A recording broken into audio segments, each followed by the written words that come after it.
আসসালামু আলাইকুম রহমতুল্লাহ। আপনাদের মাঝে আবার নতুন একটা ভিডিও নিয়ে হাজির হলাম।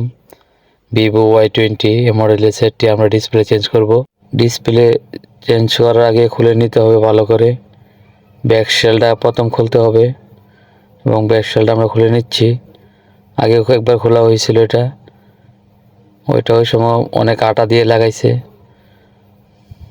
অনেক গাম দিয়ে লাগানো হয়েছে। এটা খুলতে একটু কষ্ট হচ্ছে। প্লাস্টিক ব্যাকশেল যদি ভেঙে যায় তাহলে আবার নতুন করে লাগাতে হবে, তাই ধীরে ধীরে খুলে নিচ্ছি। ইনশাল্লাহ খুলে নিলাম ব্যাকশেলটা। এখন আমরা নাটগুলা খুলে নেব। নাটগুলা খুলে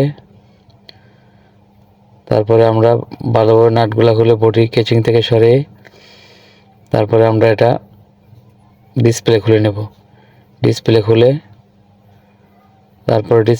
আমরা এটা ভালোভাবে পরিষ্কার করে নেব। এখন আমরা কেচিংটা খুলে নেব। কেচিংটা খোলার আগে সিম স্লটটা খুলে নেই এবং সিম স্লটটা খুলে নিলাম। এখন বডিটা খুলে নেব।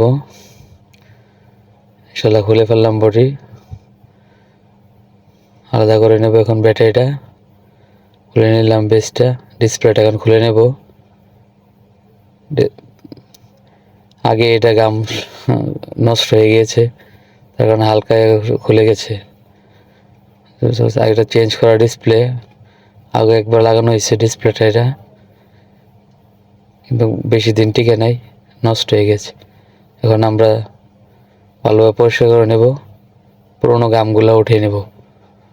আগের ময়লা যত আছে সব উঠিয়ে নেব। প্রচুর পরিমাণে গাম দিয়ে লাগানো হয়েছে, অনেক গাম দিয়ে লাগাইছে কিন্তু পরিপূর্ণভাবে লাগাতে পারে নাই।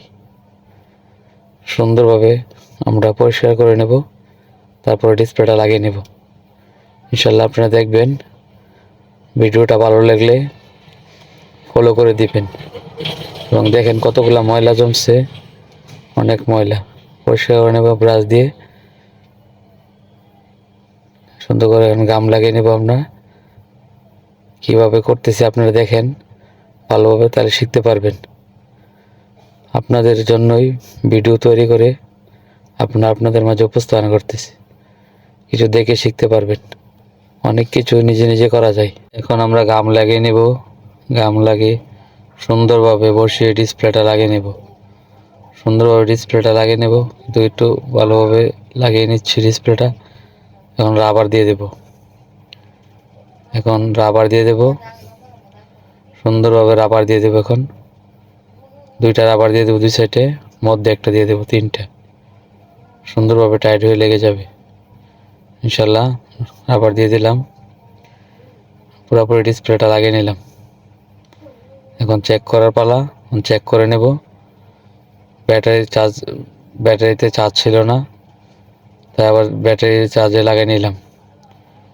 চালু করে নেব, অন করে নেব, অন করে পুরোপুরি অন করে নেব। এটা অন করে চেক করে দেব।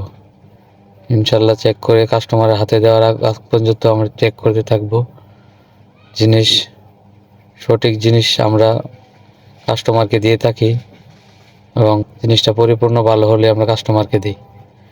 এবং আমার যদি ভিডিওটা ভালো লাগে আপনাদের মাঝে একটা কমেন্ট করে যাবেন এবং ফলো দিয়ে যাবেন। সবাই ভালো থাকবেন। আসসালামু আলাইকুম।